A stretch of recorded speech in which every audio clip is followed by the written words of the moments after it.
Classical conditioning is a way of learning where a stimulus that triggers a biological response is paired with a new stimulus that then results in the same reaction. The most famous work in classical conditioning was done by Ivan Pavlov in the 1890s. During this time, Pavlov did a lot of research around the digestive processes of dogs. One day during his research, Pavlov noticed that the dogs began to salivate in the presence of the technician who normally fed them.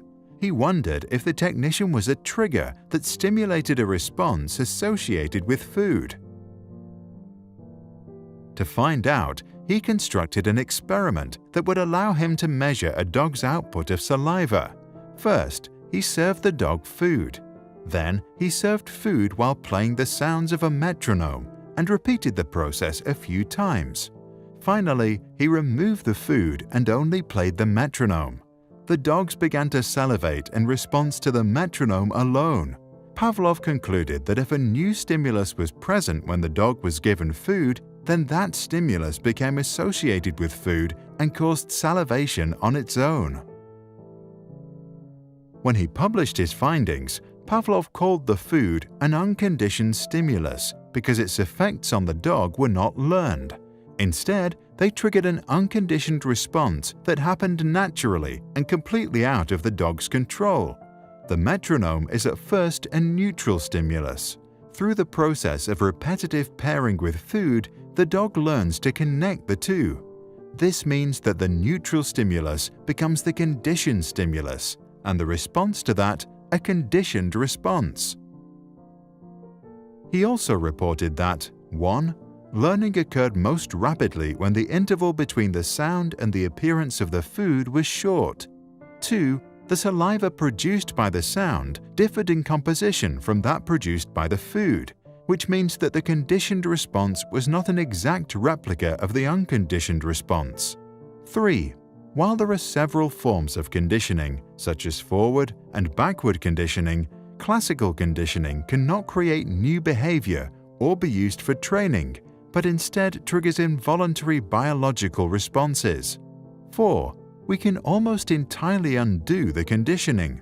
This happens through extinction when we repeatedly present the conditioned stimulus in the absence of the unconditioned stimulus.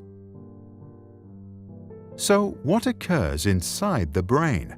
When a dog sees the food, the signals from the eyes and nose stimulate the brain, which activates the salivation glands to secrete saliva to aid the dog with the digestion.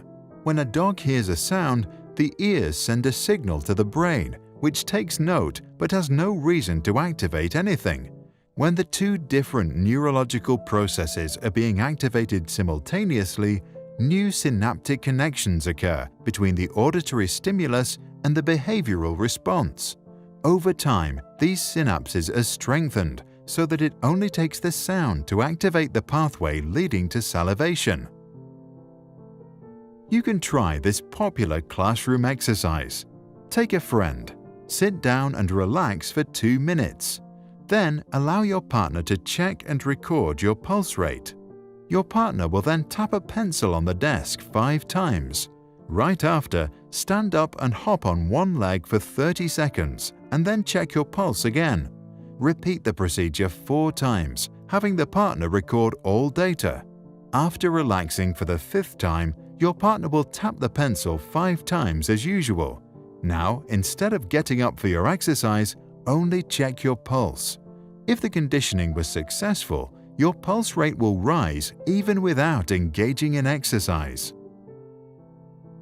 What do you think? Does classical conditioning always work? If so, are commercials a form of mental manipulation, and should we limit advertising in public spaces?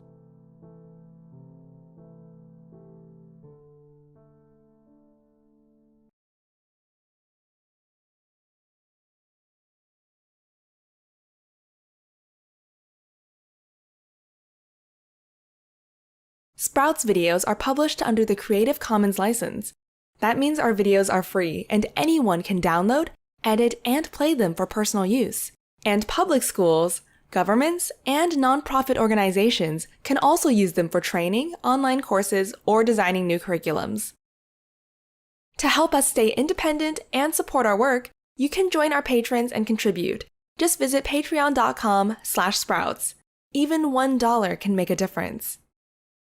If you have deep insights into academic topics and want to help us explain complicated ideas in simple language, please contact us at sproutsschools.com.